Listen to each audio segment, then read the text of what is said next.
Hello everyone, welcome back to AV Educations.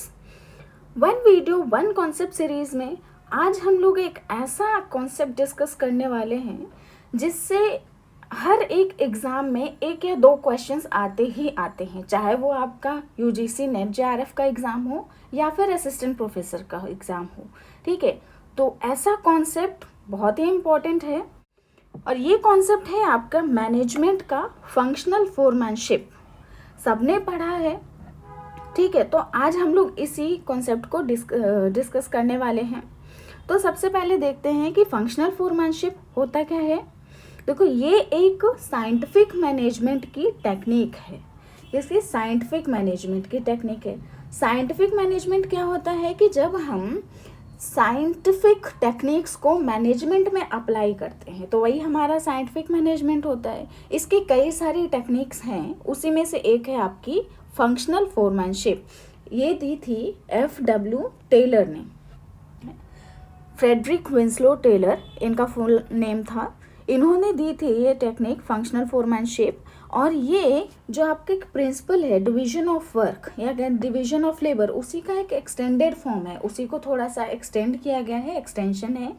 ठीक है, तो फोरमैन क्या होता है। फोरमैन देखिए क्या होता है कि जो वर्कर्स होते हैं उनके बीच का जो कम्युनिकेशन होता है, जो सेंट्रल कम्युनिकेशन पॉइंट होता है, या कह सकते हैं मिडिल मैन होता है between lowest and highest ranking workers के बीच में, वही होता है फोरमैन। वही वर्कर्स को बताता है कि आपको क्या काम करना है, कैसे करना है, वही सुपरवाइज करता है। ठीक है, तो ये फोरमैन होता है।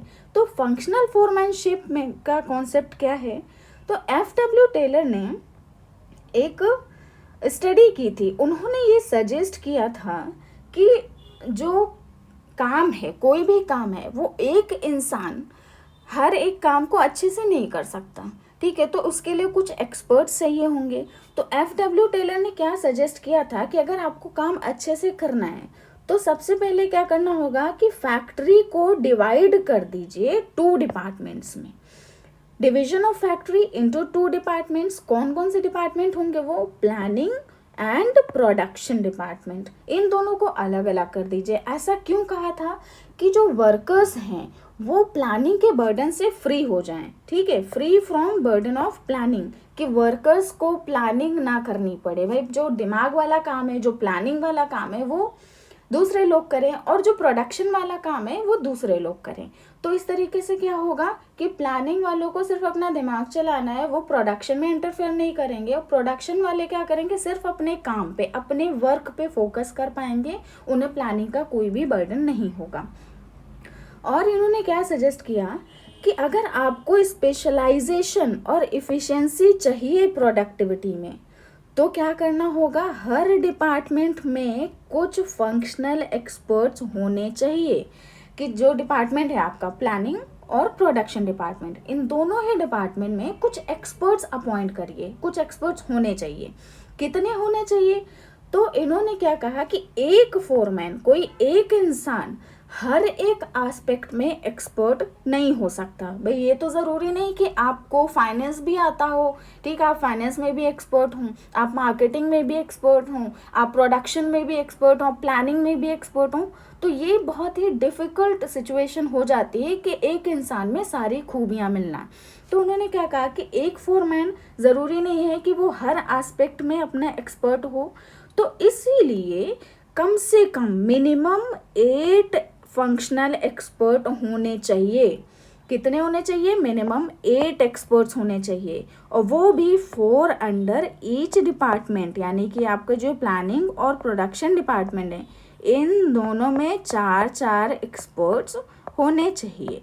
यही आपका फंक्शनल फोरमैनशिप है।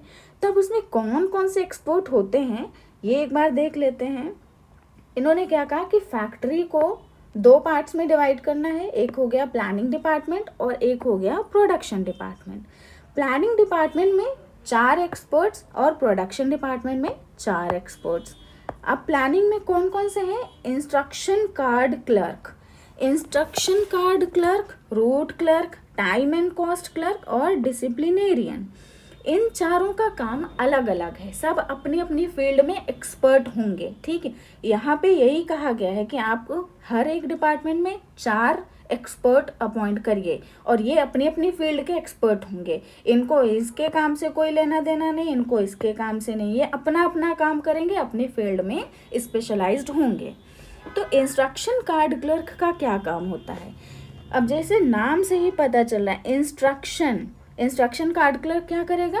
इंस्ट्रक्शन ड्राफ्ट करेगा अपने वर्कर्स के लिए। ये क्या करेगा? ड्राफ्ट इंस्ट्रक्शन, ठीक है। ये इंस्ट्रक्शंस ड्राफ्ट करेगा किसके लिए? वर्कर्स के लिए, कि आपको कौन सा काम करना है, कब करना है, कैसे करना है, ये पूरा इंस्ट्रक्ट करेगा, गाइड करेगा। फिर आता है root clerk.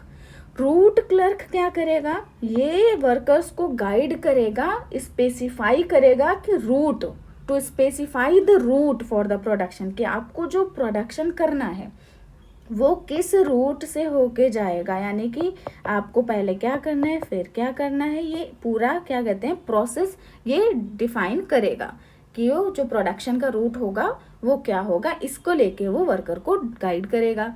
Time and cost clerk, time and cost, ये भी नाम से समझ में आ रहा है कि ये जो होगा ये क्या करेगा कि आपका जो काम है वो टाइम पे हो रहा है कि नहीं हो रहा है, और जो आपका विद इन द कॉस्ट, जो भी आपका बजट है, आपने जो रिसोर्सेज हैं उनके यूज़ करके आप with in the cost production कर रहे हैं या नहीं कर रहे हैं, ये टाइम एंड कॉस्ट पे फोकस करेगा कि आपका काम टाइम पे हो रहा है और आपका काम with in the given cost हो रहा है, ठीक। डिसिप्लिनेरियन क्या करता है? ये भी नाम से समझ में आ रहा है कि डिसिप्लिन मेंटेन करेगा कि सारे वर्कर्स डिसिप्लिन्ड वे में अपना काम कर रहे हैं कि नहीं कर रहे हैं, कहीं कोई इश्यू तो नहीं आ रहा है, या फिर कोई अनप्रोडक्टिव मूवमेंट्स तो नहीं कर रहा है, कोई अपने काम पे फोकस कर रहा है नहीं कर रहा है। ये सारी चीज़ें डिसिप्लिनेरियन देखेगा कि आपका ये वर्क करने में डिसिप्लिन मेंटेन है या नहीं है। ये तो हो गए आपके प्लानिंग डिपार्टमेंट के, ठीक है, 4 एक्सपर्ट। अब ये तो प्रोडक्शन डिपार्टमेंट में भी 4 एक्सपर्ट होते हैं, gang boss, speed boss, repair boss और इंस्पेक्टर। गैंग बॉस का क्या काम होता है कि जितने भी रिसोर्सेज चाहिए प्रोडक्शन के लिए, जैसे कि आपके टूल्स हो गए, मशीनरीज हो गई, इक्विपमेंट्स हो गए, उनको अवेलेबल रखना, उनको रेडी रखना कि जब भी ज़रूरत हो कि वो अवेलेबल हैं, आपके सारे मशीनरीज जितने भी आपके रिसोर्सेज हैं, ठीक है। तो और उसके बाद जो स्पीड बॉस है, स्पीड बॉस का क्या है कि टाइमली और एक्यूरेटली जो आपका काम है वो पूरा हो जाए, ठीक है, कि आपका काम स्पीड में हो रहा है, किस स्पीड से हो रहा है, जो होनी चाहिए आपके काम करने की स्पीड वो है या नहीं है। तो timely and accurately completion of task, ये काम होता है आपका स्पीड बॉस का। फिर आता है आपका रिपेयर बॉस।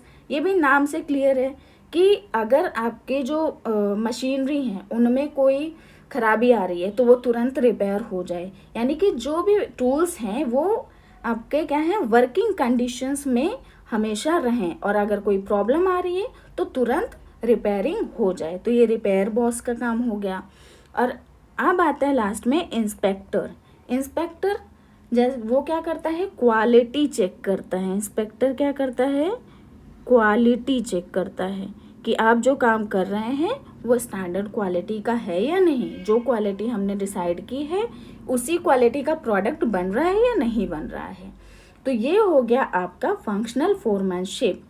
इसमें आप ध्यान रखिए क्या क्या चीज़ें थी कि फंक्शनल फोरमैनशिप FW टेलर ने दिया था। ये एक साइंटिफिक मैनेजमेंट की टेक्निक है, और इसमें क्या है कि फैक्ट्री को 2 डिपार्टमेंट्स में हम डिवाइड करते हैं, प्लानिंग डिपार्टमेंट और प्रोडक्शन डिपार्टमेंट। दोनों ही डिपार्टमेंट में 4 एक्सपर्ट्स होते हैं। प्लानिंग में आपके instruction card clerk, root clerk, time and cost clerk और डिसिप्लिनेरियन, और प्रोडक्शन डिपार्टमेंट में आपका gang boss, speed boss, repair boss और इंस्पेक्टर, ठीक है। तो ये बहुत ही इंपॉर्टेंट कॉन्सेप्ट था आपके एग्जामिनेशन पॉइंट ऑफ व्यू से। तो हम लोग मिलते हैं अब नेक्स्ट वीडियो में एक नए कॉन्सेप्ट के साथ। Till then bye bye and take care.